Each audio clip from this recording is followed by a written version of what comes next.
મારું નામ નીતાબેન નગીનભાઈ ચૌધરી છે. હું ઉમરપાડા ગામની રહેવાસી છું.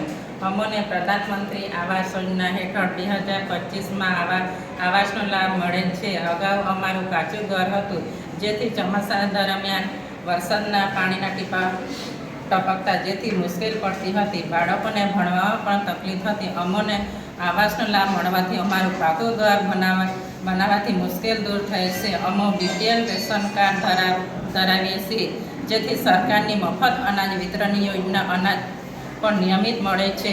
હું વિધવા છું, જેથી સરકારની વિધવા સહાય યોજના હેઠળ દર મહિને 1250 રૂપિયા સહાય મળે છે.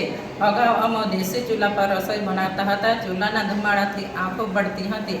અમોને ઉજ્જવલા યોજના હેઠળ ગેસ તથા છગડી પણ મેળવેલ છે, જેથી રસોઈ બનાવવામાં હવે ખૂબ જ સરળતા અને ઝડપ થાય છે. મને ભારત સરકારશ્રીની અને ગુજરાત સરકારશ્રીની વિવિધ યોજનાનો લાભ મળેલ છે, જે બદલ માનનીય વડાપ્રધાન શ્રી નરેન્દ્રભાઈ પટેલ સાહેબ તેમજ મુખ્યમંત્રી શ્રી ભૂપેન્દ્ર પટેલ સાહેબનો ખૂબ ખૂબ આભાર માનું છું.